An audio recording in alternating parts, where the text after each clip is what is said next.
Bonjour à tous, que Dieu vous bénisse et recevez un fraternel salut dans le Seigneur. Et comme toujours, quelle joie de pouvoir être tous ensemble aujourd'hui dimanche, ici, disposés avec toute la révérence pour écouter, apprendre des lèvres de notre sœur Maria-Louisa cette parole merveilleuse donnée par Dieu à travers de notre sœur qui nous fortifie, nous bénit et nous motive à aller de l'avant, parce que quelle bénédiction c'est d'avoir un Dieu puissant et de pouvoir. Dieu soit loué. Nous allons prier, nous allons nous disposer pour le Seigneur. Dieu de la gloire, Père très bon, tu es très grand, mon Dieu, tu es puissant, tu es ce qu'il y a de plus beau, Seigneur. Sans toi, nous ne sommes rien, Seigneur. Tu sais, Seigneur, que chaque fois que nous ouvrons les yeux, la première chose que nous devons faire, c'est de penser à toi et de te donner l'honneur et la gloire pour un jour de plus comme aujourd'hui, Seigneur. C'est pour cela, Père très bon, qu'aujourd'hui, je te supplie dans ton infinie miséricorde que tu reçoives ce culte, que ce culte qui est transmis et qui est enregistré au niveau mondial sert pour beaucoup de personnes de consolation, d'espoir, et surtout de donner cette envie de vivre, de lutter et d'aller de l'avant. Parce qu'un jour comme aujourd'hui, nous voulons qu'à travers ta parole, à travers l'enseignement, à travers cette prédication d'aujourd'hui, nos cœurs soient nettoyés. Et que toi, Seigneur, tu nous enseignes chaque jour plus ton chemin pour que nous prenions conscience que nous devons te plaire et te vivre pour toi et par toi. Pour cela, Seigneur, reçois aujourd'hui ce culte et bénis-nous tous au nom de Christ. Amen et Amen. Nous allons ouvrir nos Bibles dans le livre des Hébreux, chapitre 11. Il a un titre fondamental dans l'Évangile et la doctrine, qui est la foi. Hébreux, chapitre 11. Et comme il est important de lire au sujet de la foi, la Bible dit que la foi vient d'écouter la parole de Dieu, de croire en elle, de vouloir s'adapter à elle et d'être véritablement, nous souhaitons véritablement être ceux qui font et mettent en pratique cette parole. Et donc là, nous démontrons que nous avons la foi quand nous sommes constants, quand nous disons au diable, cela suffit, quand nous disons au diable, ne domine pas nos esprits, nos corps. Là, c'est là que nous démontrons vraiment au Seigneur que nous avons la foi, que nous avons cru. Comme il est dit ici dans la Bible, regardez comme c'est décrit ici, Hébreux 11, 1. Or la foi est une ferme assurance des choses qu'on espère, une démonstration de celles qu'on ne voit pas. Verset 2. Pour l'avoir possédé, les anciens ont obtenu un témoignage favorable, car c'est par la foi que nous reconnaissons que le monde a été formé par la parole de Dieu, en sorte que ce qu'on vit n'a pas été fait de choses visibles. C'est par la foi qu'Abel offrit à Dieu un sacrifice plus excellent que celui de Caïn. C'est par elle qu'il fut déclaré juste, Dieu approuvant ses offrandes. Et c'est par elle qu'il parle encore, quoique mort. Verset 5. C'est par la foi qu'Enoch fut enlevé pour qu'il ne vit point la mort, et qu'il ne parut plus parce que Dieu l'avait enlevé, car avant son enlèvement, il avait reçu le témoignage qu'il avait été agréable à Dieu. Béni soit notre Seigneur. Verset 6 finalement. Voyez ce qu'il est dit pour nous tous. Vous qui êtes récents, vous qui êtes là depuis longtemps, dans le verset 6 nous lisons. Or, sans la foi, il est impossible de lui être agréable. Lisons-le à nouveau. Or, sans la foi, il est impossible de lui être agréable à Dieu, car il faut que celui qui s'approche de Dieu croit que Dieu existe et qu'il est le rémunérateur de ceux qui le cherchent. Amen, gloire au Seigneur. Vous pouvez vous asseoir. Béni soit notre Dieu. Nous allons entonner l'hymne 93, foi et courage, et c'est ce dont nous avons besoin.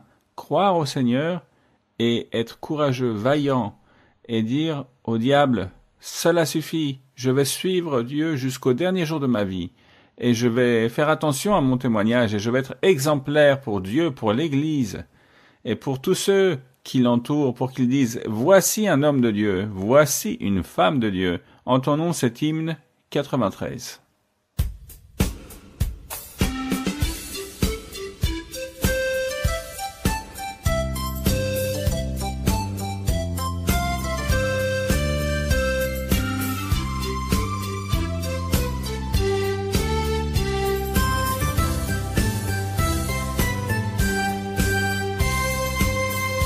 Si en tu senda las nubes agolparse ves, no vaciles por ello ni flaqueen tus pies.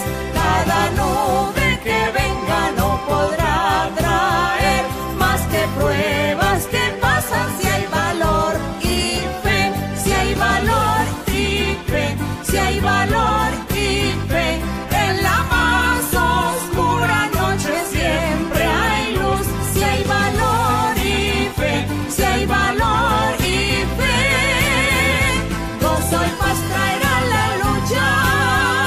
Si hay valor y fe, si es tu vida una carga de cuidados mil, olvidado de todo te podrás sentir.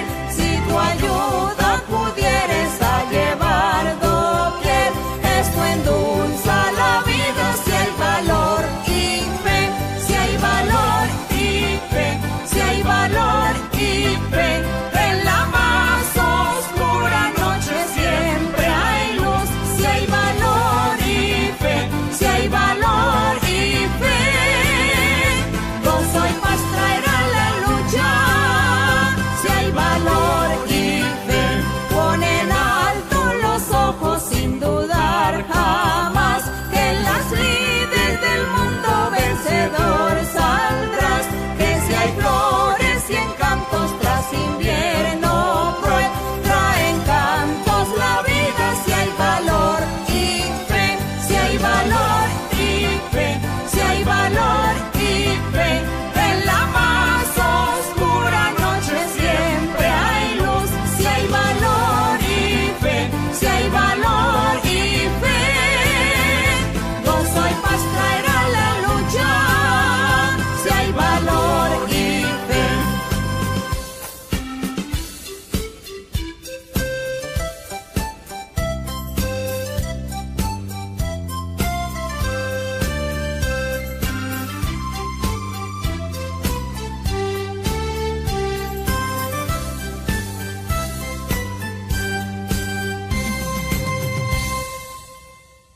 Béni soit notre Seigneur pour toujours, ô mon Christ, et il doit en être ainsi.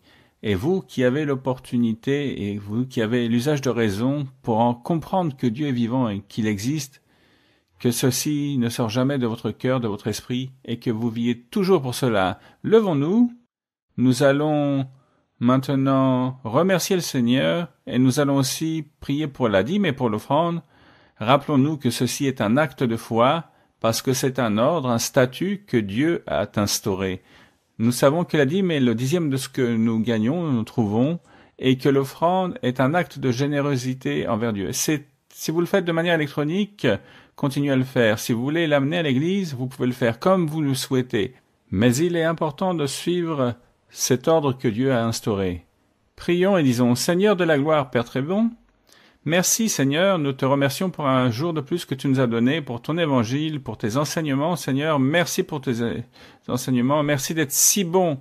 Merci pour une journée de plus, merci pour les aliments, merci pour la Bible, merci pour ta parole. Merci mon Dieu parce qu'il y a tant d'endroits dans le monde, plus de 1200, 1300 sièges, temples où l'on parle de toi, où l'on prophétise, où l'on reçoit cet aliment au niveau mondial de chaque enseignement, de chaque étude biblique. Merci Seigneur pour tant de témoignages. Merci de te manifester dans notre vie. Merci Seigneur de nous permettre cette journée de plus de vie. Merci mon Dieu pour tout cela. Maintenant Seigneur, nous devons aussi accomplir et suivre cette ordonnance.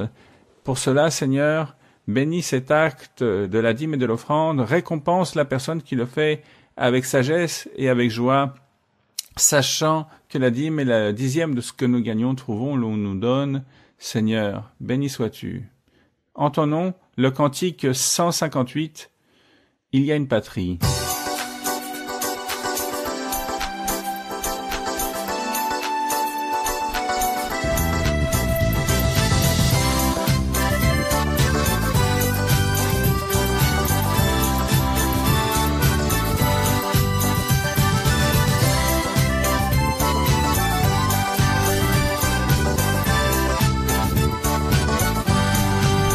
Hay una patria que Cristo nos ofrece y quiere dárnosla por heredad. Hay una patria que Cristo nos ofrece y quiere dárnosla por heredad. Pero sin fe no podremos tenerla, pero sin fe no podremos llegar, pero sin fe no podremos tenerla, pero sin fe no podremos llegar. Allí cantaremos con palmas en las manos, allí cantaremos por la eternidad. Allí cantaremos con palmas en las manos, allí cantaremos por la eternidad. Allí cantaremos con gozo al eterno, allí cantaremos por la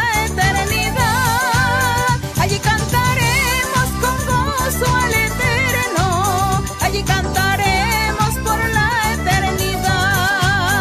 Hay una patria que Cristo nos ofrece y quiere dárnosla por heredad. Hay una patria que Cristo nos ofrece y quiere dárnosla por heredad. Pero sin fe no podremos tenerla, pero sin fe no podremos llegar, pero sin fe no podremos tenerla, pero sin fe no podremos llegar. Allí cantaremos con palmas en las manos, allí cantaremos por la eternidad. Allí cantaremos con palmas en las manos, allí cantaremos por la eternidad. Allí cantaremos con gozo al eterno, allí cantaremos por la eternidad. Allí cantaremos con gozo al eterno, allí cantaremos por la eternidad.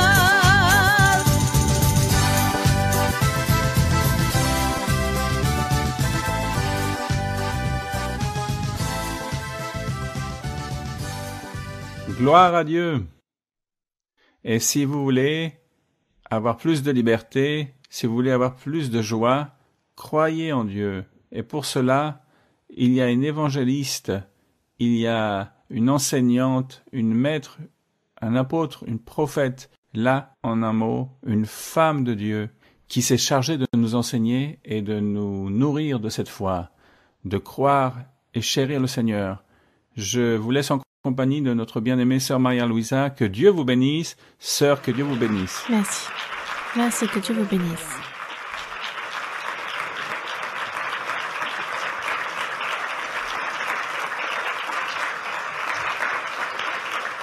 Que le Seigneur vous bénisse tous, grandement. Que le Seigneur envoie de grandes bénédictions sur chacun d'entre vous.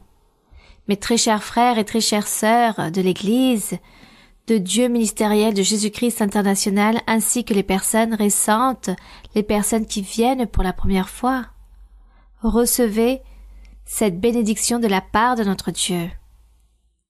Et lorsque nous chantons au Seigneur, nous avons l'impression que nous sommes là-bas avec lui, comme disait le frère. Comment serait cette éternité avec Dieu? Merveilleuse, n'est-ce pas? Pouvez vous asseoir. Avant de commencer aujourd'hui l'enseignement qui nous correspond de réaliser, la continuité du premier livre de Corinthiens chapitre 12 sur les dons spirituels, bien avant, Je vais plutôt répondre à une question qu'on m'a posée, où je pense qu'il s'agit de personnes récentes qui me l'ont posée cette question. Et comme il y a eu plusieurs questions à ce sujet, je vais donc y répondre. Avec tout mon respect, nous allons un peu sortir du sujet de Corinthiens par rapport à la dîme. On me demande, comme je vous dis, peut-être il s'agit de personnes récentes qui ne connaissent pas encore la doctrine. Pourquoi la dîme doit exister aujourd'hui si cela était de la loi de Moïse et la loi de Moïse a été annulée sur la croix du Calvaire? Donc je veux vous dire, si vous lisez la Bible, vous allez trouver dans Genèse, lorsque Dieu a enseigné à Caïn et Abel par rapport à l'histoire, sûrement Dieu a enseigné aussi à Adam tout ce qu'il fallait faire, les lois, les réaliser, les morales, les vertus. Dieu a enseigné absolument tout à Adam pour qu'il puisse enseigner aussi aux futures générations, connaître Dieu, craindre Dieu, le louer, le chercher. Donc là, nous trouvons l'histoire d'Abel et de Caïn. Lorsqu'ils donnaient leurs offrandes, c'est la même chose que la dîme, car là se rassemblait la dîme et l'offrande. Pour rendre culte à Dieu, pour honorer le Seigneur à travers cette offrande. Qu'est-ce qu'on faisait avec cette dîme et cette offrande? Anciennement, cela était brûlé, car anciennement, les offrandes, c'était des semences, des graines, des animaux. On les brûlait pour les donner au Seigneur. Donc, ce qui restait de l'offrande de ce qui avait été brûlé, c'était pour les sacrificateurs. Mais à l'époque de Caïn et d'Abel, comme il n'y avait pas encore de sacrificateurs, sûrement, ils brûlaient absolument toute leur offrande. L'histoire raconte qu'Abel donnait ce qu'il avait de mieux à Dieu, tandis que Caïn donnait de mauvaise volonté et offrait à Dieu ce qu'il avait de moins intéressant par rapport à la dîme et l'offrande. Il ne donnait pas ce qu'il avait de mieux en lui. Par ailleurs, rappelons-nous que la loi de Moïse n'avait pas encore débuté. Ensuite, nous trouvons l'histoire d'Abraham. La Bible raconte que Dieu a donné la victoire à Abraham en étant vainqueur de certaines batailles. Et pour remercier Dieu, l'histoire raconte que dans ce parcours, il s'est rencontré avec Melchisédek. Il ne comprenait pas d'où sortait ce souverain sacrificateur, ce roi, et Abraham lui donna la dîme de tout le butin qu'il avait obtenu dans les batailles où il fut victorieux. Là, nous trouvons, encore une fois, que la loi de Moïse n'avait pas encore commencé, elle n'avait pas débuté. Car, à l'époque de Moïse, tous donna la dîme. Qui a enseigné à Moïse? Dieu. Ce fut Dieu qui leur enseignait qu'est-ce qu'ils devaient faire. Et plus loin dans l'histoire, nous trouvons l'histoire de Jacob, où il fait une promesse à Dieu, car Dieu s'est révélé à Jacob à travers un songe. Et Jacob lui a dit, ici, dans cette pierre, se bâtira un temple de Dieu. Sur cette pierre, ce sera la maison de Dieu où j'ai posé ma tête. Car l'histoire raconte qu'il s'est endormi. Il a eu un songe, il voyait une grande échelle qui montait, qu'il y avait des anges qui montaient, descendaient, et que Dieu était à ses côtés, assis, et qu'il a fait des promesses à Jacob. Et Jacob, à ce moment-là aussi, lui a fait la promesse en disant « De tous les biens que tu me donneras, de tout ce que tu m'offriras et me donneras durant toute ma vie, je t'en donnerai la dîme. » Et qui a enseigné cela à Jacob? Notre même Dieu, car la loi de Moïse n'avait pas encore débuté. Et c'est donc de cette façon, pour les personnes qui m'ont posé cette question, et je vous félicite car je vois que vous êtes en train de lire la Bible, ou du moins vous êtes en train de écouter les enseignements. Et de cette façon, nous pouvons nous rendre compte que tous ces personnages de la Bible ont donné la dîme. Donc la dîme et les offrandes, il s'agit de quelque chose qui n'est pas inclus dans la loi de Moïse. C'est juste que lorsque la loi de Moïse débuta, les règlements, toutes les règles que Dieu donna à Moïse, cet acte continua à être en cours par rapport aux dîmes et aux offrandes, car c'était pour le soutien des sacrificateurs. La tribu de Lévi que Dieu avait choisie autant que sacrificateur, ces hommes travaillaient dans tout le territoire d'Israël, dans leur travail de sacrificateur, Et Dieu a dit qu'il ne fallait plus qu'ils travaillent physiquement, car ils allaient vivre des dîmes et des offrandes pour réaliser ce travail merveilleux que Dieu leur avait ordonné de réaliser. Ensuite, le Seigneur, lorsque nous lisons dans Malachie, lorsque nous lisons le livre du prophète Malachie, nous voyons que le livre de Malachie parle au sujet de ces prophètes, des derniers prophètes, des prophètes qui avaient prophétisé après que Jérusalem avait été détruit, que toute la ville avait été incendiée. Dieu avait rejeté le peuple, il y a eu une grande mortalité physiquement et beaucoup ont été rejetés de Dieu, ou du moins Dieu les a rejetés. Et c'est là où arrive le Sauveur.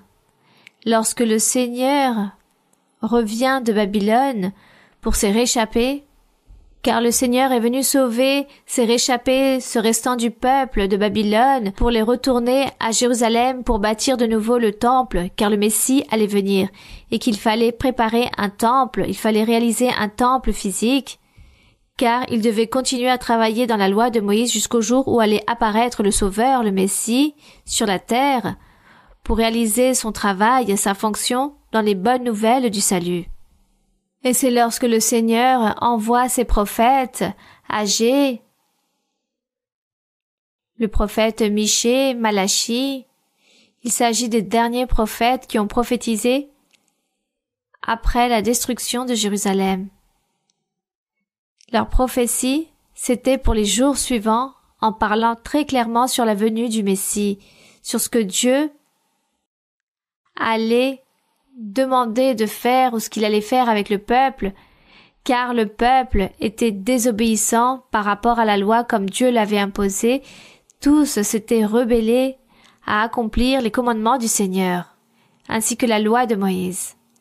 C'est pourquoi dans Malachie il est écrit « En quoi t'avons-nous trompé? Le peuple a trompé Dieu, car il est écrit qu'ils n'avaient pas donné la dîme, ils avaient cessé de donner la dîme, car il est bien précisé la nation tout entière. » Et c'est lorsque le Seigneur Jésus-Christ vient, il vient et accomplit les commandements de la loi, mais il continue avec cette méthode de salut. La seule chose qui prend fin, ce sont ces règles, toutes ces choses que Dieu avait données à Moïse, que le peuple fasse, des charges si difficiles, des fardeaux, que le peuple n'arrivait pas à accomplir. Mais le Seigneur dit, comme il connaissait les cœurs endurcis des personnes, du peuple, c'étaient des fardeaux qu'il n'arrivait même pas à mener. Mais ces fardeaux ont été ôtés sur la croix du calvaire. Et après cela, vient le Saint-Esprit, et c'est le Saint-Esprit qui commence à gouverner son Église, à orienter son peuple, à être avec les personnes, par la promesse du Seigneur qu'il allait envoyer le Saint-Esprit pour qu'il puisse être avec tous les croyants, avec tous ses serviteurs de l'Évangile.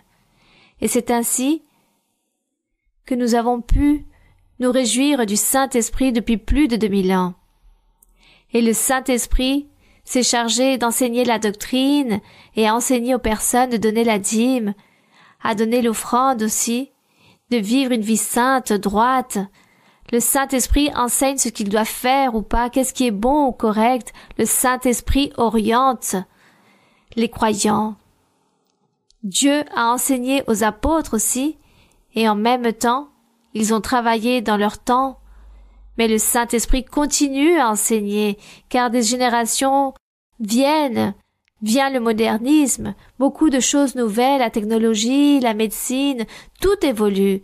Donc le Saint-Esprit est toujours là pour enseigner, pour exhorter, afin que les personnes ne détournent pas le chemin de Dieu et pour que les serviteurs soient fermes, fidèles et continuent à faire toujours la volonté du Seigneur. C'est ce qu'il y a de plus beau et de plus merveilleux que le Saint-Esprit a toujours orienté. Et nous, autant que témoignage, il y a plus de 50 ans, cette œuvre merveilleuse, cette Église a commencé, le Saint-Esprit a toujours enseigné beaucoup de choses, et à toutes les personnes qui venaient pour la première fois, des personnes qui appartenaient à d'autres religions ou à des religions traditionnelles, le Saint-Esprit leur a enseigné à dîmer, à donner la dîme par rapport au baptême d'eau aussi, et enseigné comment devait se mener un mariage, comment il fallait imposer les mains.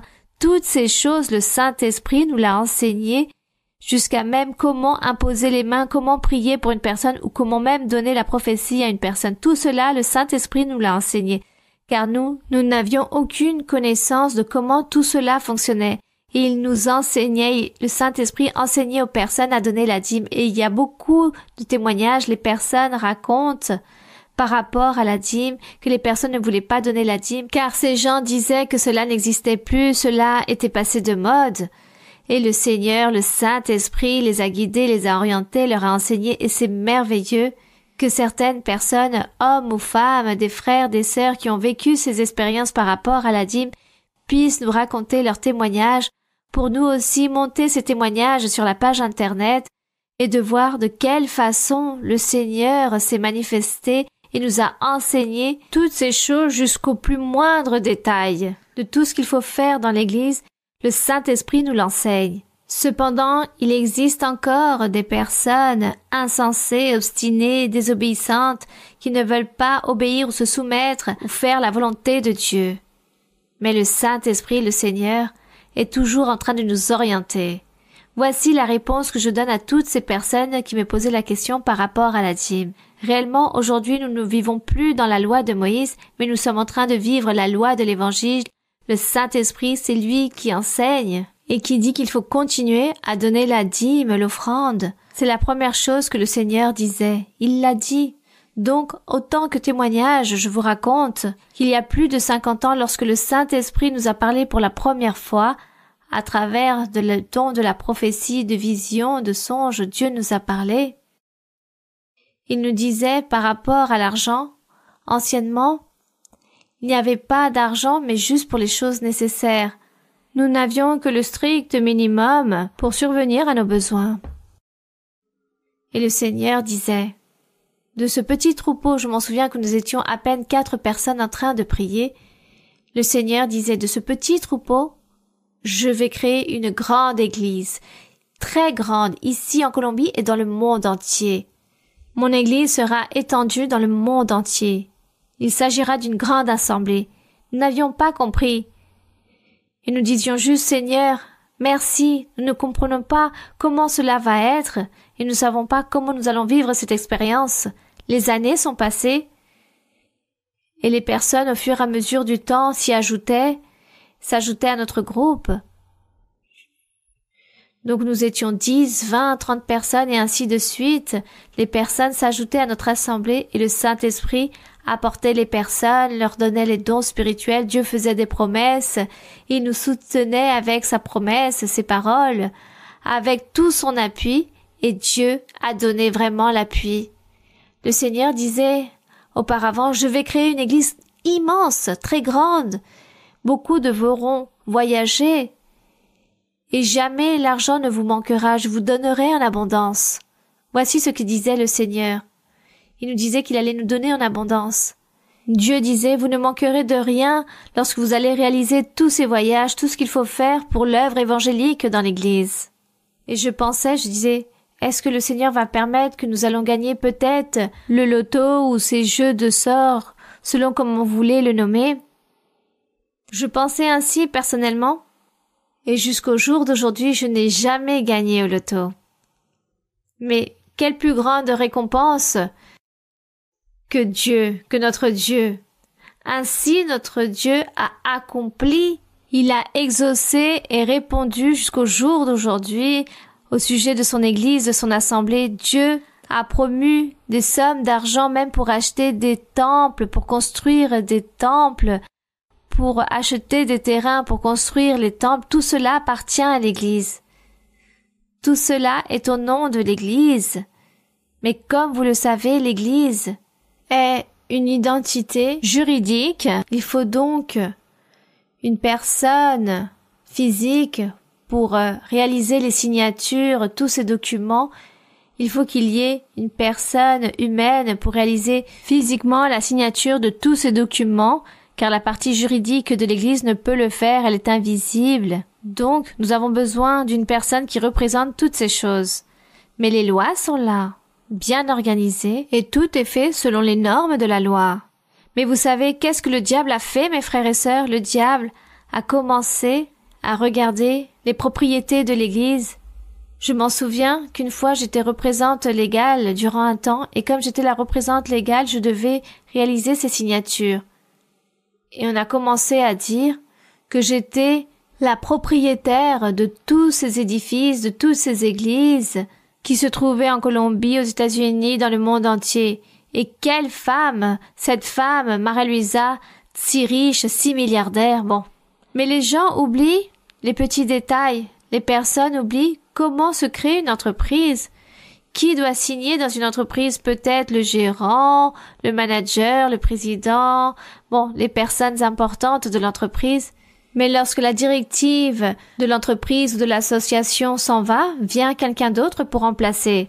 Donc, pour que les personnes puissent se donner une idée, ne soyons pas ignorants à ce sujet, d'aller juger, car c'est le diable qui, de cette façon, vous utilise pour venir contre nous à cause de la cupidité, parce que les personnes voient l'accroissement de l'Église, voient ce progrès spirituel et matériel de l'Église. Alors les personnes se remplissent de cupidité et ne savent quoi faire pour s'inventer et détruire des vies spirituelles et terminer avec l'Église. Mais cela ne se produira jamais, car Dieu a dit que cela ne se produira jamais.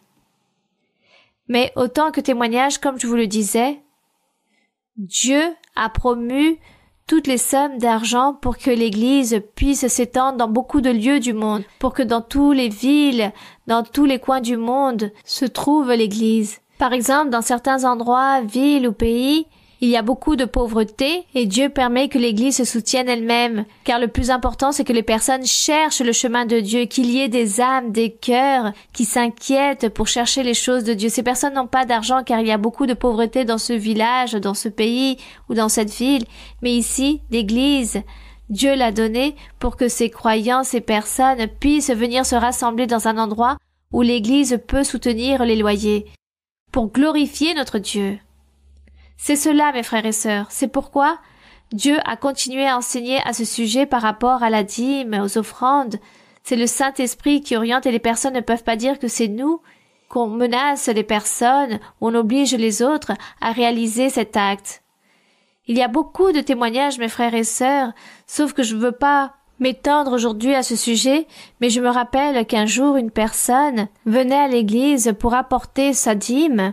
Disons que cette personne avait 100 € dans sa poche, et lorsqu'elle marchait sur le chemin pour l'église, elle s'est rencontrée avec un mendiant. Cette personne lui a demandé quelque chose, et subitement, le frère pensa, « Bon, je vais lui donner une partie de ma dîme. » Il raconta qu'il a sorti 2 billets de 10 pour donner à ce mendiant. Donc, il lui a resté dans sa poche 80 €. Il est parti à l'église, il a donné sa dîme, et quelques jours sont passés. Étant dans un culte de louange, quelqu'un lui donna la prophétie, et ce frère qui a reçu la prophétie raconte que Dieu lui a dit, lorsque tu dois offrir ou donner quelque chose à quelqu'un, fais-le avec ton propre argent, ne le fais pas avec ce qui m'appartient. Dieu lui avait demandé pourquoi il avait gaspillé de ce qui lui appartenait, la dîme, pour donner à cette autre personne. Il lui a dit, fais-le avec ton propre argent, mais pas avec ce qui m'appartient. Dieu lui a dit très clairement. Et c'était quelque chose que personne ne savait, mais le Saint-Esprit a dévoilé ce qu'il avait au plus profond de lui et lui a enseigné en même temps. Donc vous voyez, à ce sujet, il existe beaucoup de témoignages. Et j'espère que les frères et sœurs puissent me raconter ces témoignages pour que nous puissions aussi les transmettre sur la page internet et qu'on puisse écouter tous vos témoignages à ce sujet, pour que vous puissiez édifier votre vie spirituelle et apprendre pour enseigner aux autres qui ignorent cela et qui posent toutes ces questions. Nous devons donc tous être enseignés et Dieu dit que nous serons tous enseignés par Dieu. Bien, merci beaucoup mes frères et sœurs, excusez-moi, mais je vous remercie car je devais éclairer ce point.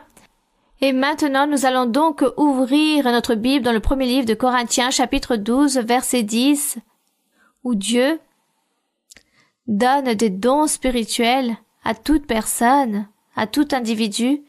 Nous étions en train de parler comment était chaque don, la fonction, le travail de chaque don. Par exemple, ici, dans ce verset 10 où il est écrit, « À un autre croyant, Dieu donne le Saint-Esprit ou le Seigneur qui réalise la même œuvre en tous, donne à un croyant le don d'opérer des miracles. Ce sont ces choses impossible pour l'homme. Le miracle, c'est quelque chose que l'homme ne peut réaliser avec son pouvoir humain ou avec sa sagesse humaine ou avec le plus grand talent que la personne peut avoir. Il n'y a rien qui puisse exister que la personne peut réaliser quelque chose d'impossible à faire. Comme par exemple, dans Actes des Apôtres, il est écrit que Pierre, l'apôtre Pierre, était enfermé en prison et qu'un ange du Seigneur lui apparut, vêtu de gardien,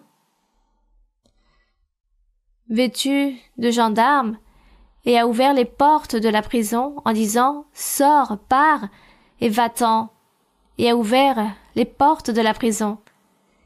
Dans une autre histoire, un autre témoignage, il y a eu comme un tremblement de terre où les portes s'ouvrirent de la prison.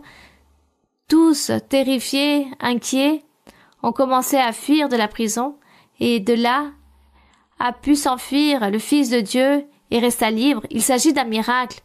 On parle de miracle, d'un prodige, car en général les prisons sont fortement fermées avec de grandes serrures à clé. Il s'agit de portes, disons, construites fermement pour que personne ne puisse les ouvrir. Même une personne aussi forte qu'elle soit ne peut ouvrir ces murailles. C'est impossible. Donc, les choses impossibles, ce qui est impossible pour l'homme, difficile pour l'homme, voici ce que Dieu fait et on appelle cela un miracle, un prodige. À un autre, le don de prophétie. N'allez pas vous tromper avec les personnes qui réalisent la voyance, car beaucoup de fois, les ennemis que nous avons établis dans les pensées des personnes en disant « Ah, il s'agit de voyance. Là-bas, dans cette église, ce sont des voyants. » Non, ce ne sont pas des voyants. C'est Dieu qui parle à travers de la bouche de cette personne, homme ou femme. Dieu prend sa bouche, sa gorge pour parler et donner un message à une autre personne, pour dévoiler des choses profondes de la vie de cette personne. Dieu fait des promesses, réalise des guérisons, réalise des délivrances. Dieu fait tout à ce moment-là, lors de la prophétie. C'est pourquoi on parle de la prophétie, comme cette prophétie qu'a réjoui le peuple à travers les prophètes d'Ésaïe, Ézéchiel, Daniel, Élie, Élisée, Moïse, qui ont été tous prophètes. Dieu parlait à travers leur bouche, le Saint-Esprit les remplissait. Voici par rapport au don de la prophétie. Et dans l'évangile du Seigneur, la prophétie continue à être en cours car c'est quelque chose que le Seigneur Jésus-Christ a promis qu'il allait envoyer son Saint-Esprit. Et c'est pourquoi dans Actes, dans le chapitre 2, nous trouvons l'accomplissement de cette promesse.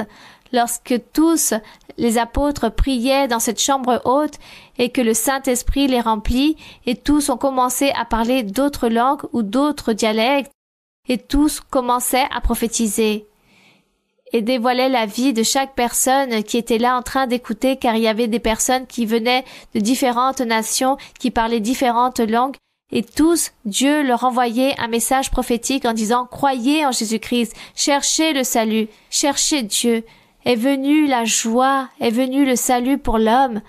Et sûrement toutes ces choses, le Saint-Esprit était en train de leur dire à toute cette foule à ce moment-là. Donc c'est accompli toutes ces choses, le don de la prophétie est une vérité. Il ne s'agit pas de voyance comme beaucoup d'autres le pensent, il s'agit du Saint-Esprit en train de parler. Par ailleurs, les personnes commencent à dire « Pourquoi Dieu va parler en utilisant un pécheur comme moi ?» Et c'est là où vous allez répondre à cette personne « Je ne suis pas une personne qui commet des péchés. Peut-être vous commettez des péchés, mais moi non. Si le Saint-Esprit me met à son service pour donner un message, c'est parce que sûrement je ne marche pas si mal devant Dieu ou je ne suis pas quelqu'un qui pêche. C'est cela. Dieu cherche des cœurs sincères, des cœurs purs, des cœurs qui l'aiment. Dieu les choisit pour envoyer son Saint-Esprit et pour que ces personnes puissent donner la prophétie. Lorsque ces personnes imposent les mains, on impose les mains et Dieu donne la prophétie. Et sachez que Dieu ne va pas tout vous dire dans la prophétie, car parfois vous voulez que Dieu vous dévoile tout dans votre vie. Il y a des personnes qui vont voir justement ces sorciers, ces voyants, et les personnes vont là-bas pour qu'on puisse leur prédire leur avenir et dire qu'est-ce qu'ils vont faire la semaine prochaine, ou s'ils vont acheter ou pas, si cette personne ou cet homme, cette femme est en train de les tromper, si elle lui est infidèle ou pas. Bon, les choses du Seigneur ne sont pas comme ça. Par rapport à notre Dieu, cela ne fonctionne pas ainsi. Notre Dieu, lorsqu'il vous parle à travers du don de la prophétie, ce n'est pas pour vous raconter le passé, le présent et le futur et partez. Non, ce que Dieu veut, c'est que vous puissiez savoir et connaître qu'il existe un véritable Dieu, qu'il existe un Dieu en esprit et en vérité. Et ce Dieu, si par exemple vous avez souffert dans votre passé, Dieu dira « Je sais que tu as souffert. Tu as eu une enfance très triste, très douloureuse, tu as beaucoup souffert, mais aujourd'hui je suis là, je vais te donner la joie, la paix. Et les jours suivants, tu deviendras une personne très importante. Continue de l'avant, suis-moi, crois, sonde mes écritures, cherche-moi, et je te rendrai heureux. » Voici de quelle façon Dieu parle du présent, du passé, du futur, et non comme vous pouvez l'imaginer dans ces personnes qui prédisent l'avenir. Donc Dieu, il faut le respecter, le chérir, et le don de la prophétie, c'est quelque chose de merveilleux. Ce n'est pas juste que Dieu parle à la personne, mais au moment que cette personne reçoit la prophétie de ce que Dieu est en train de lui dire, ou le Saint-Esprit est en train de parler à travers la bouche d'une personne, d'un homme ou d'une femme, à ce moment-là, Dieu est en train de vous délivrer. Il est en train de vous purifier, il purifie votre cœur, il est en train d'ôter toutes les choses mauvaises qu'il y a en vous. Voici ce que Dieu fait avec la prophétie. Et lorsque vous partez, vous êtes heureux, allègre, confiant, avec cette envie de continuer à aller de l'avant, de vouloir vivre, et vous voulez continuer à venir vous rassembler à l'église, et vous dites « Oui, je sens que Dieu est ici. Je sens que Dieu se manifeste ici. » Voici ce que vous ressentez. Car il s'agit du don de la prophétie, le don de notre Dieu. Du reste, oubliez ces choses qui se trouvent à l'extérieur, tous ces voyants, ces sorciers, rejetez toutes ces choses, n'allez jamais dans ces endroits, ne pratiquez même pas ces choses, car beaucoup de mauvais esprits vont commencer à vous posséder et un jour vous allez devenir complètement fou. Voici ce qui va se produire. Cherchez Dieu, venez à l'église pour que Dieu vous parle, vous console et vous délivre. Bien. Ainsi est la prophétie. Et par rapport au discernement, nous avons déjà parlé du discernement d'esprit. Et justement, à ce sujet, quelqu'un me demande aussi, m'a écrit. Cette sœur me disait, j'ai demandé à quelqu'un, à un frère, j'ai demandé que signifie le don de discernement des esprits, car par exemple, si je m'assois à quelques mètres d'une personne en la regardant dans les yeux, pour connaître la personne, voir comment est cette personne. Et ce frère me répond en disant, pas à quelques mètres, il faut que je sois à 15 centimètres de cette personne, c'est-à-dire à peu près comme ça. Il faudrait que la personne soit là, ici, en face de moi, c'est-à-dire en la regardant face à face dans les yeux, car 15 centimètres, disons, c'est pratiquement rien. Et c'était la manière pour connaître la personne et savoir et discerner cette personne, quel esprit elle avait. Non. Il s'agit d'invention de l'homme. Comment les personnes vont s'inventer toutes ces choses? Le don de discernement, c'est faire la différence ou discerner. Ce sont deux choses différentes. Je dois savoir qu'est-ce qui est blanc et qu'est-ce qui est noir. Qu'est-ce qui est bon et qu'est-ce qui est mauvais. Faire la différence. Que dois-je faire? Qu'est-ce qu'il faut faire? Il faut faire les choses de manière correcte. L'autre personne commet les choses mauvaises.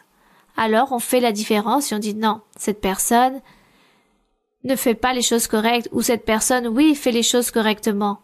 C'est ça le discernement, c'est connaître, savoir, reconnaître les mauvais esprits.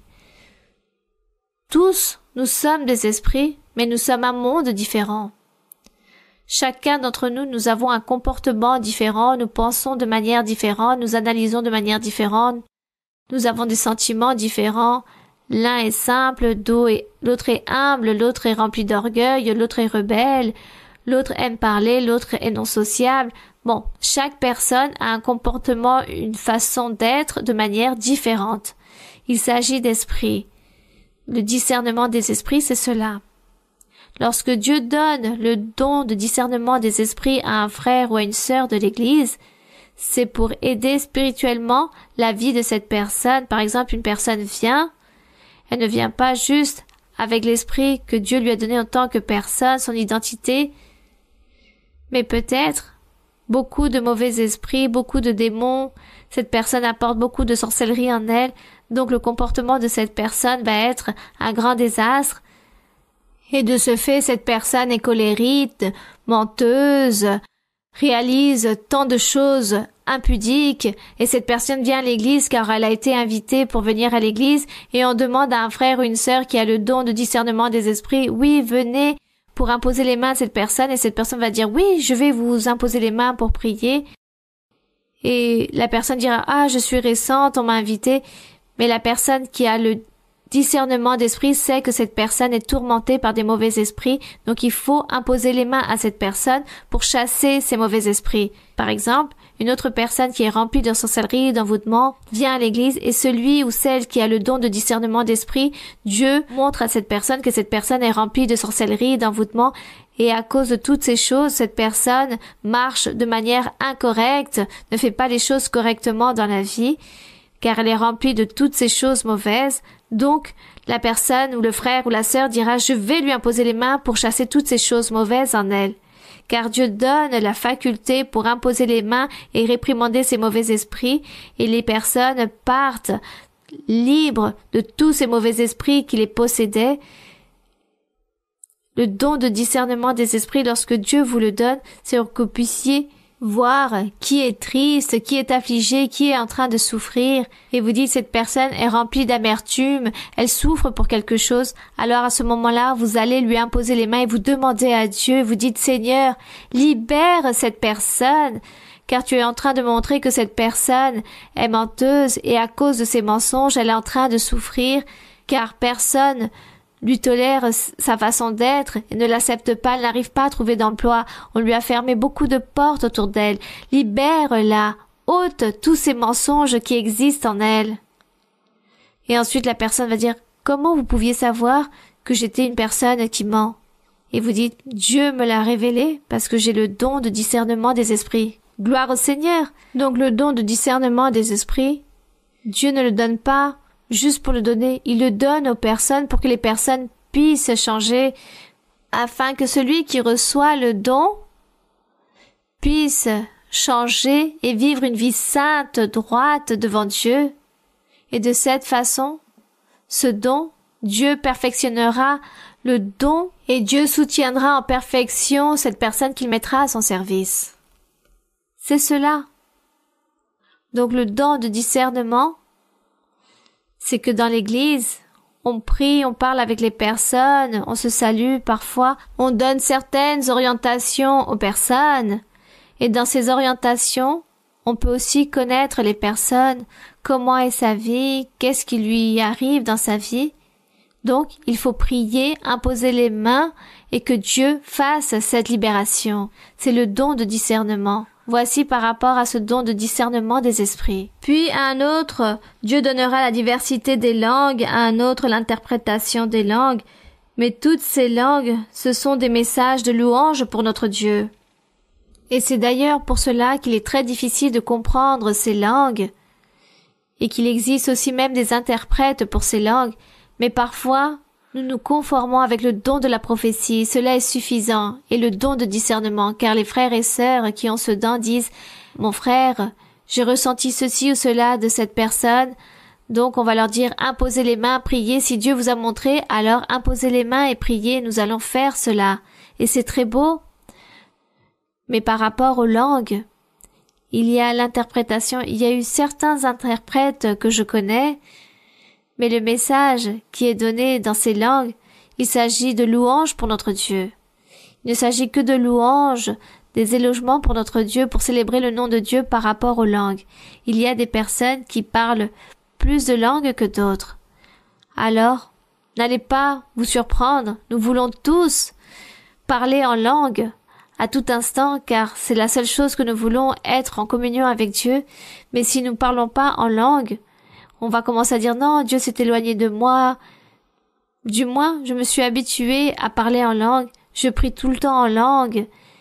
Et le jour où je ne parle pas en langue, je me sens triste en disant « Dieu est loin de moi ». Non, c'est normal, c'est un don que Dieu donne aux personnes. Et ici, dans le verset 11, nous allons continuer donc avec le verset 11. Il dit que toutes ces choses ou tous ces dons que nous avons lus ici, qu'il y a une diversité de ministères, diversité d'opérations, d'opérer des miracles, de dons, Dieu est un seul en travaillant ensemble avec l'Esprit de Dieu, car il est le Père, le Fils et le Saint-Esprit, étant un seul qui donne absolument tous ses dons à toutes les personnes, hommes et femmes. L'Esprit qui opère toutes ces choses, les distribuant à chacun, homme et femme en particulier, comme il veut. Verset 12. Car toutes ces choses, comme le corps est un et a plusieurs membres, et comme tous les membres du corps, hommes ou femmes, malgré leur nombre, ne forment qu'un seul corps, ainsi en est-il de Christ. On dit qu'à chacun, il donne ses dons, ses ministères, ses miracles, comme Dieu le veut. Donc le verset 12, il est écrit, car comme le corps est un seul et a plusieurs membres, et comme tous les membres du corps, malgré leur nombre, ne forment qu'un seul corps, ainsi en est-il de Christ. Vous voyez, cela est très facile de comprendre, que notre corps a beaucoup de membres, plusieurs membres, mais il s'agit d'un seul corps, malgré qu'il y ait beaucoup de membres. Et de cette façon est Jésus-Christ. Jésus-Christ est la tête et le corps est l'Église, les croyants. Verset 13. Nous avons tous, en effet, été baptisés d'un seul esprit pour former un seul corps, c'est-à-dire que nous avons été baptisés avec le Saint-Esprit pour nous rassembler en le corps de Christ. Et le corps a beaucoup de membres. Donc chacun d'entre nous, hommes et femmes, qui croyons en le Seigneur, un jour, ou même maintenant, nous nous sommes convertis en fils de Dieu, en filles de Dieu. Ces enfants de Dieu sont le corps de Christ et peuvent se trouver dans différents lieux du monde. Et ce sont le corps de Christ. Quelqu'un peut être un ongle, une phalange, un pied, une main, bon. Ainsi par rapport au corps. Chacun d'entre nous, nous sommes un membre de ce corps. Il donne donc cet exemple ou cette illustration, l'apôtre Paul, pour que nous puissions comprendre comment chacun d'entre nous, ensemble, en tant qu'Église, nous formons le corps de Christ. Donc, en effet, pour former un seul corps, soit juif, soit grec, soit esclave, soit libre, et nous avons tous été abreuvés d'un seul esprit. C'est-à-dire, nous avons tous reçu le Saint-Esprit, qu'il s'agisse de non-juifs, libres, esclaves, peu importe, tous ont reçu le Saint-Esprit. Verset 14. Ainsi, le corps n'est qu'un seul membre, mais il est formé de plusieurs membres. Et au verset 15, il donne cette illustration. Si le pied disait, parce que je ne suis pas une main, je ne suis pas du corps, ne serait-il pas du corps pour cela? Et si l'oreille disait, parce que je ne suis pas un œil, je ne suis pas du corps, ne serait-elle pas du corps pour cela? Verset 17. Si tout le corps était œil, où serait l'ouïe? Si tout était tout ouïe, où serait l'odorat? Nous avons donc besoin de tous les membres du corps pour mettre en fonction, et nous avons besoin que tous les membres, tous les croyants, tous les enfants de Dieu aient tous les différents dons, ministères ou fonctions de tout ce que Dieu leur donne. Tous doivent fonctionner et travailler, être au service de Dieu pour être ce corps de Christ, car tous doivent recevoir toute cette manifestation divine de Dieu pour être ce corps parfait, cette Église parfaite. Puis il est écrit, maintenant, verset 18, maintenant, Dieu a placé chacun des membres dans le corps comme il l'a voulu. Si tous étaient un seul membre, où serait le corps?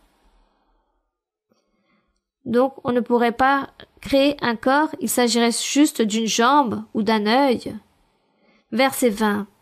Maintenant donc, il y a plusieurs membres et un seul corps. De nouveau, il illustre cela. Il existe beaucoup de membres du corps physique que nous avons dans notre corps. Il y a beaucoup de membres. Nous avons un bras, une jambe, ensuite une jambe, le nez, l'œil, l'oreille, tout est un membre, et ainsi par rapport aux choses spirituelles, tous, hommes et femmes, croyants, serviteurs du Seigneur, avec les dons spirituels, car Dieu nous a rassemblés, nous a rendus un seul avec son Saint-Esprit, que tous nous allons former un seul corps, le corps de Christ, ou l'Église, qui va célébrer les noces de l'agneau avec le Sauveur, lui autant que chef, support de l'Église. Nous allons fêter ces noces à la fin, mais il doit perfectionner tout d'abord son corps. Sa tête, il ne va pas la perfectionner car la tête, c'est lui-même. Mais le corps, il faut le perfectionner. De quelle façon? Avec les dons spirituels, avec tous les ministères, les miracles, les œuvres de Dieu, les grandeurs de Dieu. C'est ainsi que toutes personnes vont être parfaites, car les dons spirituels, les manifestations que Dieu donne aux personnes, qu'il s'agisse de la prophétie, des discernements des esprits, d'opérer des miracles, la foi, la sagesse, l'intelligence, peu importe le don, parler en langue, interpréter les langues, tous ces dons en ont besoin les croyants pour perfectionner leur vie spirituelle, pour que ces personnes soient saintes, droites, vivent une vie correcte. Donc le Seigneur, tous ces dons, l'Église en a besoin en général. Pour qu'il y ait cette Église parfaite qu'il a nommée, qu'il allait établir une Église sainte, parfaite, sans tache, sans ride, car c'est celle-ci qu'il épouserait. Et ici, dans le verset 20, il est écrit maintenant, donc il y a plusieurs membres et un seul corps. Verset 21. L'œil ne peut pas dire à la main, je n'ai pas besoin de toi, ni la tête dire aux pieds, je n'ai pas besoin de vous. Mais bien plutôt les membres du corps qui paraissent être les plus faibles sont nécessaires. Qu'est-ce que cela veut dire ici? Qu'est-ce que l'apôtre veut dire? Que tous les dons spirituels, les ministères, les fonctions, toutes les œuvres de Dieu, tout ce que Dieu fait, tous ces miracles, ces grandeurs que Dieu réalise, l'appui de Dieu, toutes ces choses sont nécessaires dans l'Église. Sans toutes ces choses, l'Église n'est pas l'Église du Seigneur. Il s'agit d'une Église de plus, disons, appartenant à ces personnes qui disent lire la Bible et chanter, mais n'ont rien de Dieu. Voici ce que l'apôtre Paul est en train d'éclairer. Il dit que tous les membres sont si nécessaires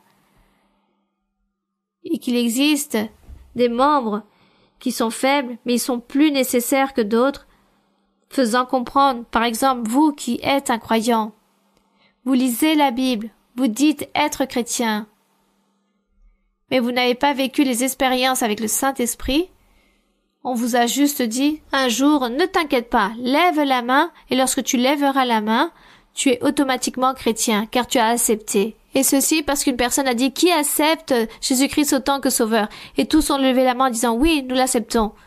Et ainsi, vous êtes conformés à être ainsi, vous n'avez pas avancé, vous n'avez pas cherché le Saint-Esprit, les dons spirituels, vous n'avez pas parlé encore en langue. Tu n'as pas le don de la prophétie, le don de guérison. Si tu n'as rien de toutes ces choses, il te manque absolument tout, car le corps doit être complet. Le pied ne peut pas dire à la tête, je n'ai pas besoin de toi. Une main ne peut pas dire à une autre, je n'ai pas besoin de toi. Tout est nécessaire. Il est écrit que tout est nécessaire. Ici, l'Église n'a pas les dons spirituels. Il ne s'agit pas d'Église. Si on parle d'un corps de Christ, ce n'est pas un corps, parce que l'Église n'a pas les dons spirituels, n'a pas les miracles, la manifestation de Dieu, et n'a pas l'appui de Dieu. Donc, il ne s'agit pas du corps de Christ, et ce n'est pas une Église. Vous êtes en train de perdre le temps là où vous êtes. Verset 23. Et ceux que nous estimons être les moins honorables du corps, nous les entourons d'un plus grand honneur, ainsi nos membres les moins honnêtes reçoivent le plus d'honneur. Il donne encore une fois une illustration, l'apôtre Paul, avec notre corps physique. L'apôtre dit, comme notre corps physique, il y a certains membres de notre corps qui nous paraissent peu honorables, et nous les entourons d'un plus grand honneur, et d'autres qui sont moins honnêtes, plus faibles, peu signifiants, mais qui reçoivent le plus d'honneur. Nous ne faisons pas attention à ce membre pour pouvoir le vêtir. C'est pourquoi il est écrit ici que les dons le Saint-Esprit, tout est nécessaire. Donc si vous dites « Non, dans mon église on m'a enseigné, au moment que je lève la main, automatiquement je suis rempli du Saint-Esprit. Et je crois le pasteur qui a dit que j'ai reçu le Saint-Esprit et que j'ai déjà le Saint-Esprit, je le crois. Malgré que je n'ai jamais parlé en langue, que je n'ai jamais donné la prophétie, ni imposé les mains, ni prié pour personne, je n'ai pas vu de guérison, des miracles de Dieu, mais comme le pasteur a dit que juste par le fait que j'ai levé la main, ça y est, j'étais rempli du Saint-Esprit. Vous voyez? C'est-à-dire que vous n'êtes pas inquiété pour tous les membres du corps. Tous les membres du corps doivent réaliser une fonction, un travail. Du contraire, par exemple, si un bras est complètement paralysé et ne fait pas le travail, tout le corps est dans la douleur, est triste. Tout le corps est en train d'échouer juste par le fait qu'un membre n'est pas en train de réaliser sa fonction. Dans l'Église, nous avons besoin de tous les dons spirituels. Dans l'Église, nous n'avons pas juste besoin que vous soyez content avec le pasteur, juste par le fait que vous soyez venu, que vous vous êtes assis devant, que vous chantez et lisez la Bible, et juste avec cela, non. Vous ne devez pas être conforme à toutes ces choses. Il vous manque beaucoup de membres dans votre corps. Alors, vous n'êtes pas le corps de Christ, car vous n'avez pas toutes ces choses complètes. Et pour être complet, c'est les dons spirituels, les miracles, tout ce que Dieu donne à ses croyants. Voici, pour être complet, c'est cela. Et l'apôtre, ici, nous donne cette illustration avec notre corps physique. Donc, si notre corps physique, il y a un membre qui ne fonctionne pas, alors tout le reste s'affaiblit et tout le reste commence à mal fonctionner car il n'est pas complet. Le corps doit être complet. Les membres doivent tous fonctionner de bonne façon. Chaque membre réalise sa fonction, son travail, comme chaque don qui réalise chaque fonction dans les croyants, dans l'Église, de manière générale. Et nous en avons besoin pour l'accroissement spirituel, pour la vie spirituelle de tous, pour le bienfait et l'accroissement spirituel des personnes et aussi pour être agréable devant Dieu.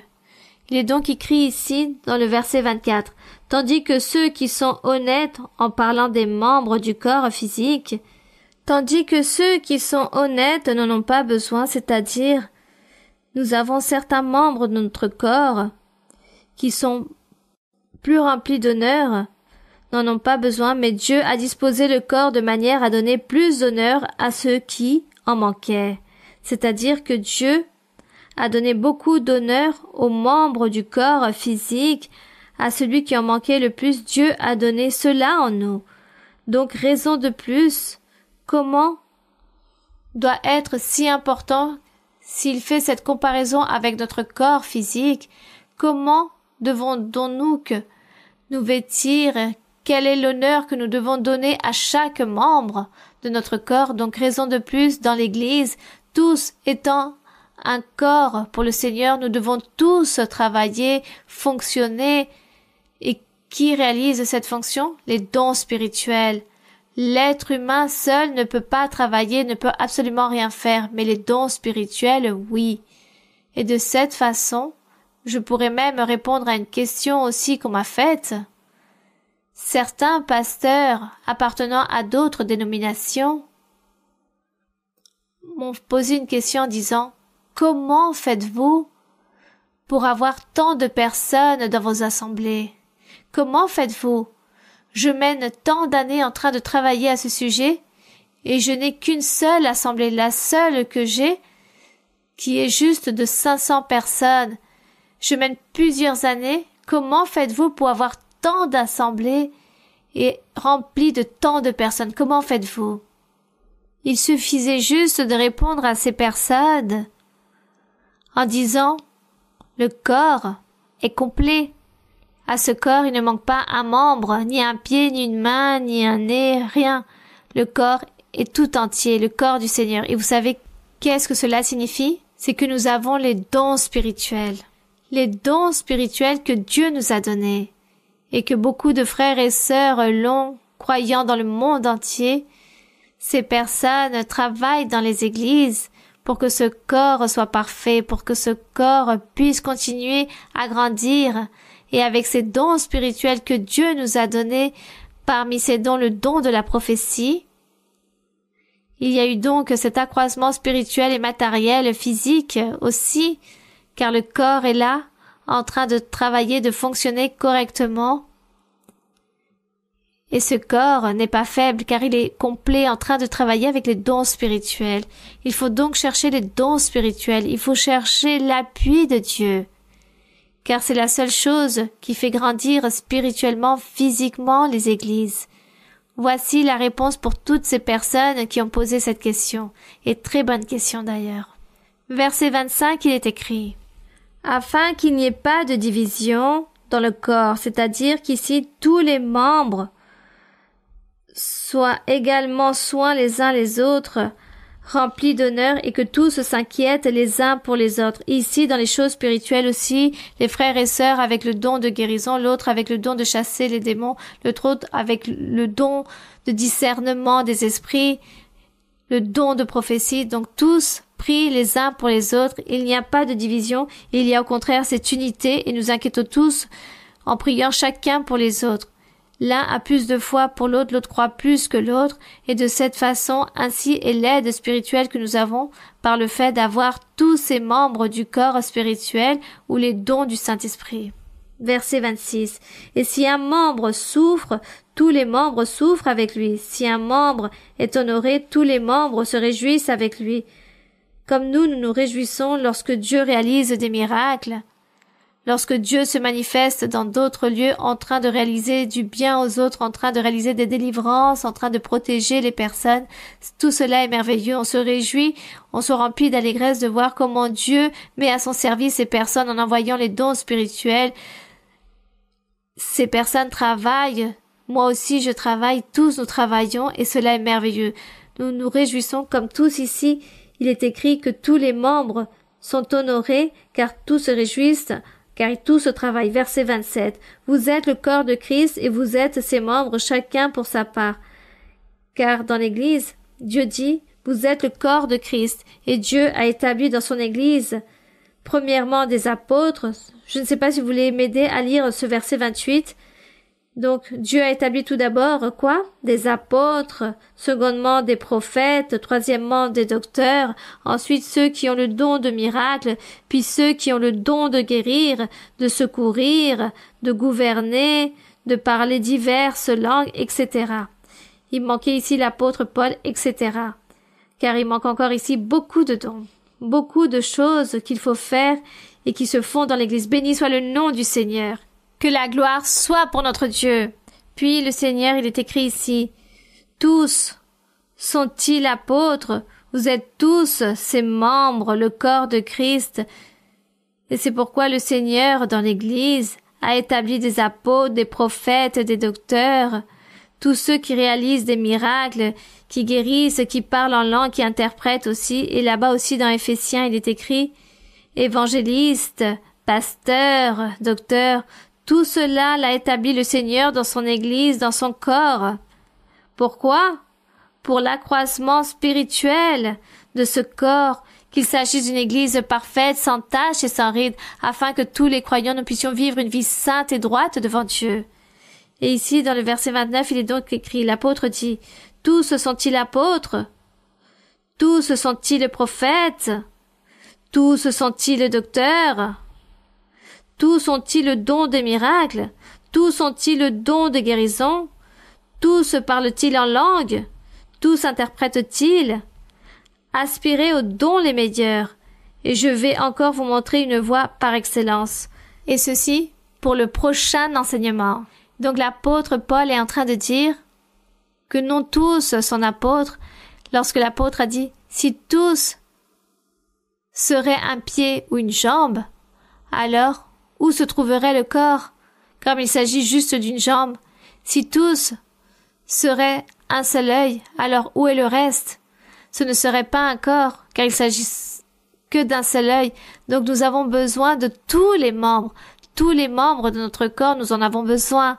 Chaque membre réalise un travail, mais l'un ne doit pas mépriser l'autre, au contraire. Ensemble, ils font leur travail et fonctionnent correctement. Ainsi, les bénédictions spirituelles et les dons spirituels, non tous sont apôtres, mais certains sont apôtres, d'autres sont docteurs, d'autres sont interprètes, d'autres réalisent des miracles, d'autres parlent en langue, d'autres réalisent la prophétie, d'autres imposent les mains, pour délivrance ou pour guérison, d'autres imposent les mains pour chasser les sorcelleries, les envoûtements, d'autres imposent les mains pour les bienfaits, pour les nécessités des personnes, et ainsi de suite. Vous voyez, il existe beaucoup de dons, beaucoup de travail, beaucoup de fonctions par rapport aux membres du corps de Jésus-Christ, c'est-à-dire les croyants du Seigneur, les serviteurs du Seigneur. Donc dans l'Église, Dieu a établi ces dons merveilleux. Tout cela n'est pas passé de mode et ne dites pas que cela est obsolète, que cela est passé de mode et que tout cela n'existe pas. Ne le dites pas, car beaucoup de personnes, des lecteurs de la Bible qui disent être chrétiens disent cela, mais ces gens mettent à terre toutes ces choses. Vous savez pourquoi? Parce que vous n'avez pas vécu ces expériences. Et comme ces personnes n'ont pas vécu ces expériences, dites, vaut mieux ne pas croire et dire que cela n'existe pas. Non, c'est pour cela que je suis en train de vous dire, soyez humbles et demandez à Dieu qu'il vous donne cette manifestation et vous allez voir de quelle façon Dieu va se manifester dans votre vie. Et il vous donnera la manifestation du Saint-Esprit, ainsi que ces dons merveilleux. Et sûrement aussi, ces dons merveilleux du Seigneur se manifesteront en vous, dans votre famille, et même dans votre église, dans votre assemblée, où que vous soyez. Il va falloir que vous commenciez à changer beaucoup de choses, car Dieu viendra pour vous enseigner. S'il y a un cœur sincère, si le cœur est sincère et droit, juste, Dieu fera cette œuvre. Alors je vous invite à découvrir. Je vous invite plutôt même à expérimenter, ou plutôt à expérimenter ces bénédictions merveilleuses que Dieu nous a données. Il y a plus de 50 ans, le Seigneur nous a parlé, nous a offert ces bénédictions merveilleuses et nous sommes en train de nous en réjouir aujourd'hui. Nous rendons grâce à notre Dieu, que l'honneur et la gloire soient pour notre Père Céleste. Nous allons donc prier. Père Céleste, béni soit notre Dieu. Puissant est notre Seigneur, nous te rendons grâce, Seigneur, pour ta grandeur. Merci, Seigneur, pour ta puissance, pour tes merveilles, pour toute ta puissance, pour toutes ces merveilles, ta parole, tes promesses qui sont fidèles et véritables. Pour exister, mon Seigneur. Merci, Seigneur, pour exister, car tu es le Dieu véritable, ce vrai Dieu qui est réel, qui a créé le ciel et la terre, qui a créé l'homme, la femme. Tu es puissant, mon Seigneur. Il n'y a personne comme toi. Tous doivent t'honorer. Tous. Tous les millions de milliards de personnes qui existent dans le monde s'humilieront devant ta présence et te demanderont pardon. Ils s'humilieront, ils pleureront pour ne pas avoir chéri ce Dieu si puissant, celui que nous avons, celui qui existe. Car tu as tant de tolérance envers nous, tant de patience, mon Seigneur. Mais ta miséricorde est ainsi si grande. Grande est ta bonté. Nous croyons en toi. Nous déposons notre confiance en toi et nous espérons en toi. Manifeste-toi, aide-nous. Oriente-nous. Libère-nous. Aide-nous, Seigneur, à continuer à persévérer, à aller de l'avant. Donne-nous des dons spirituels, beaucoup de puissance, beaucoup de soutien, que lorsque nous allons imposer les mains sur les personnes qui souffrent, sur les personnes qui sont tourmentées par l'ennemi, liées, que nous puissions les rendre libres. Appuie-nous, Seigneur, rends-les libres à chaque fois que nous prions pour les personnes, que les miracles, les prodiges apparaissent, que tu sois en train de délivrer et réalise les miracles dans les cœurs, dans la vie des personnes, d'hommes, femmes, dans les jeunes, dans toute personne qui souffre aujourd'hui, qui souffre la persécution de l'ennemi. Seigneur, il existe des enfants qui souffrent aussi. L'ennemi les a liés, enchaînés. Beaucoup de personnes âgées aussi, des hommes, des femmes, liés par l'ennemi. Mais toi, mon Seigneur, remplis-toi de bonté et tu nous aideras pour que nous puissions continuer avec ce travail, avec cette fonction, et que nous puissions ainsi sauver ces vies, exhorter, imposer les mains, prier et demander en ton nom. Et toi, Seigneur, tu écouteras la prière. Et toi, mon Seigneur, tu écouteras nos suppliques et tu réaliseras ton œuvre merveilleuse. Voici ce que nous espérons, éternel Dieu. Béni soit ton nom. Tu es toujours béni. Les louanges sont pour toi. Mon Seigneur, nous savons que tu vas nous surprendre, que tu vas réaliser des miracles, que tu vas délivrer beaucoup de personnes. Tu seras en train de délier ces personnes du péché, de l'oppression, de la méchanceté. Tu seras en train de livrer ces personnes. Merci, mon Père Saint, pour toutes les promesses que tu nous fais. Elles sont merveilleuses. Je te demande aussi, mon Père, pour toutes ces personnes qui lisent la Bible, qui disent être chrétiennes, mais qui se trouvent dans d'autres dénominations. Regarde leur sincérité, car certains veulent trouver la vérité. Seigneur, permets que ces personnes puissent te trouver et puissent trouver le chemin pour continuer dans le véritable chemin, dans le véritable sentier. Bénis, Seigneur, toute personne qui te cherche, toutes ces personnes qui ont un cœur sincère, qui ont un esprit sincère, prêt pour te servir, pour te chercher. Merci, éternel Dieu. Merci, mon Père Saint. Ta main toute-puissante, Seigneur, au nom de ton Fils bien-aimé, ton Fils Jésus-Christ de Nazareth, que ta main soit en train de guérir toute maladie, en train de délivrer, en train de chasser des mauvais esprits, en train de chasser toute sorcellerie, tout envoûtement, en train de guérir toute maladie. Seigneur, regarde ces frères, ces sœurs qui se trouvent très malades et qui te supplient de leur donner une nouvelle opportunité. Seigneur, sois miséricordieux au nom de Jésus-Christ, ton Fils bien-aimé. Merci, Seigneur, pour les guérisons, pour les miracles. Merci pour ta fidélité. Merci, mon Père, au nom de Jésus-Christ. Amen. Béni soit ton nom. Louange à ton nom. Que ton nom soit glorifié pour toujours. Toma por favor mi mano, Señor, contigo quiero ir, con sangre aquí pagaste por mí, te quiero hoy servir, anhelo lo malo vencer y en santidad vivir. Toma por favor mi mano, Señor, contigo quiero ir.